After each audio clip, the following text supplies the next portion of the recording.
call upon someone we all know, and we know as a multifaceted personality. Any cases, he is a poet, he is a writer, he is a social worker, and always there for Bhandup Medicos. Any cases? Those who know, please do not. Any cases? Yes. So I'll call upon Dr. Ram Shinde to accept the prestigious award, who already has lot of feathers to his cap. He has won the Sant Shrestha Sri Jnaneshwar Maharaj Apegaon ये जन्मस्थान में ज्ञान रत्न पुरस्कार.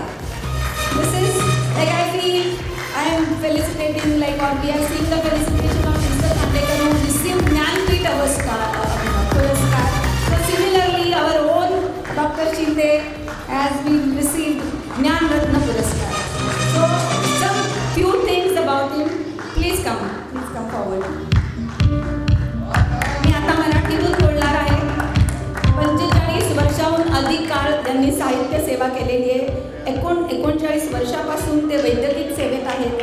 1988 मध्ये ज्ञानेश्वरीसाठी त्यांनी गाणं पण लिहिलं होतं. 11 डिसेंबर 2016 मध्ये स्वप्नातील साई या अल्बमचा प्रकाशन सोहळा झाला. विविध भारतीवरती आणि आकाशवाणीवरती आणि बरेच कार्यक्रम सादर केले. आपले नेहमीचे साप्ताहिक, दिवाळी अंक, पाक्षिकमध्ये पण त्यांनी विपुल लेखन करून बरेच पुरस्कार पटकावले. प्रीतिगंध फाउंडेशन मुंबई यांचा समाजसेवा पुरस्कार, समाजाचा समाजरत्न म्हणून पुरस्कार, अष्टपैलू व्यक्ती म्हणून पुरस्कार, बृहन्मुंबई पोलीस आयुक्तालय मुंबई यांचे अनेक सर्वोत्कृष्ट निरीक्षण पुरस्कार, वनवासी म्हणजे मी थकेन पण हे संपणार नाही असं वाटते मला.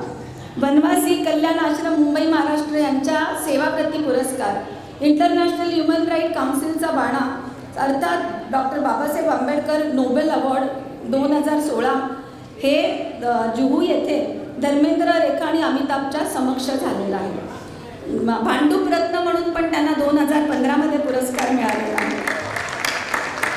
शेगाव इथे प्रतिष्ठानचा समाजभूषण पुरस्कार मिळालेला आहे. शिर्डीमध्ये पण मिळालेला आहे. JES एज्युकेशन संस्था यांनी त्यांना आरोग्यभूषण असा पुरस्कार देऊन पुरस्कृत केले. तेव्हा डॉक्टर शरद हार्डीकर कार्यक्रमाचे प्रमुख पाहुणे होते. सेवार्पण प्रतिष्ठान आणि स्वायत्त महाराष्ट्र यांचा सेवाकार्य पुरस्कार 2025 मुंबई येथे झाला. आणि सगळ्यात श्रेष्ठ म्हणजे संत श्रेष्ठ श्री ज्ञानेश्वर महाराज जन्मस्थान आपेगाव इथे त्यांना ज्ञानरत्न हा पुरस्कार प्राप्त झाला. एक सगळ्यांनी प्रचंड टाळ्यांचा कडकडाट करत त्यांचं स्वागत करावं आणि त्यांना प्रोत्साहन द्यावं की अजूनही ते असेच पुढे अजूनही पुरस्कार मिळत राहतील आणि आम्हाला संधी देत राहतील त्यांचं सत्कार करण्याचा. सो भांडूपकरांच्या वतीने 2026 मध्ये त्यांना भांडूप रत्न पुरस्कार पण मिळालेला आहे. Please congratulations madam. तुम्हाला पण या सगळ्यात मॅडमचा पण खूप सहभाग आहे. प्रत्येक वेळेला सर बाहेर असतात, मॅडम सगळं सांभाळून घेतात.